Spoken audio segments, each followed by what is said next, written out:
আসসালামু আলাইকুম আমার সকল প্রিয় ভিউয়ার্স ভাই বোনেরা, আশা করি সবাই ভালো আছেন। সকলের সুস্থতা কামনা করছি। রমজানুল মোবারক সবাইকে।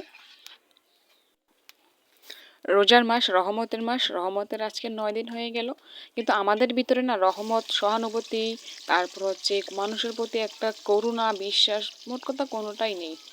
আমাদের এক একটা মানুষের মনুষ্যত্ব এখন পশুর চেয়েও খারাপ। রাস্তার কুকুর কি তার থেকেও জঘন্য হলো আমাদের আজকে প্রত্যেকটা মানুষের মন মানসিকতা। ক্ষমা দৃষ্টিতে দেখবেন কথাগুলো কি বেশি একেবারে বলতেছে, হয়তো বা পরিস্থিতি এরকম হয়ে গেছে। কারণ আমার একটা মেয়ে আছে এবং আমিও একজন মহিলা, মেয়ে থেকে এখন মা হয়ে গেছি। তাই বলে কি আমার এখনো রিস্ক নেই? প্রচুর পরিমাণে রিস্ক আছে। কারণ আমি আমার মেয়েকে নিয়ে একা বাড়িতে থাকি, ছেলেটাকে স্কুলে পাঠাই দিই, স্বামীটাকে সকালে পাঠাই দিই। তো এখন আমার পরিস্থিতি কীরকম একটা ভয়াবহ, আমি এতটা ভয়ে ভয়ে থাকি যে আসলে কি কথা বলবো সে ভাষাটুকু এখন হারিয়ে ফেলতেছি।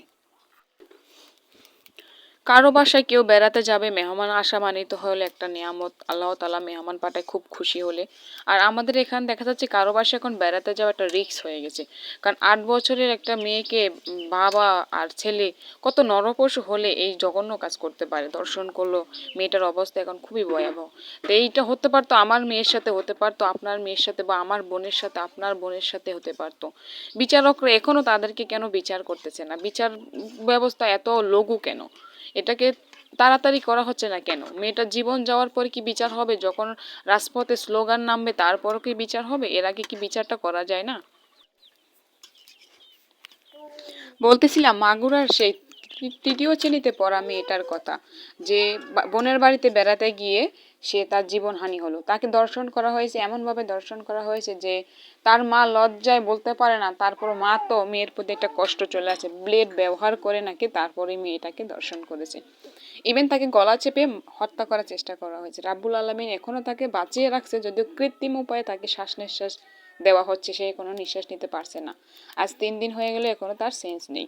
তাকে মাগুরা হসপিটাল থেকে ঢাকা ট্রান্সফার করে দেওয়া হয়েছে, এটা আমি আপনি সবাই জানি। এবার ভাবেন আপনার জায়গায় আমার জায়গায় আমরা মেয়েরা কতটা নিরাপদ। আমরা কি আজকে বেরোতে পারবো রাস্তায়? আমার মেয়েকে নিয়ে 2 দিন পর স্কুলে গেলে আমি কি সেফ থাকবো? বা একদিন যদি কোনো একটা অসুস্থতার জন্য আমি যেতে পারলাম না তার সাথে, তখন আমার ভিতরে কেমন হবে?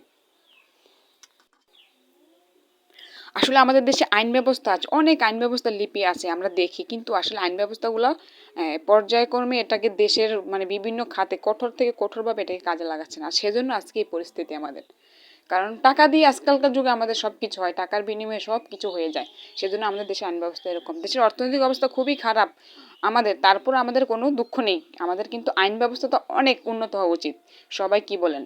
যে যেখানে থাকেন সবাই সবার প্রতি একটা দৃষ্টিভঙ্গিতেই বলতেছি, আমি নারী, আপনি নারী, আপনার বোন আছে, মেয়ে আছে, আমার মেয়ে আছে, বোন আছে, এবং আমি আছি। তাই বলবো কি, দেশের আইন ব্যবস্থা এত পরিমাণ কঠোর হওয়া উচিত যে একজন দর্শককে দেখে বাকি সবার শিক্ষা হয়ে যায়।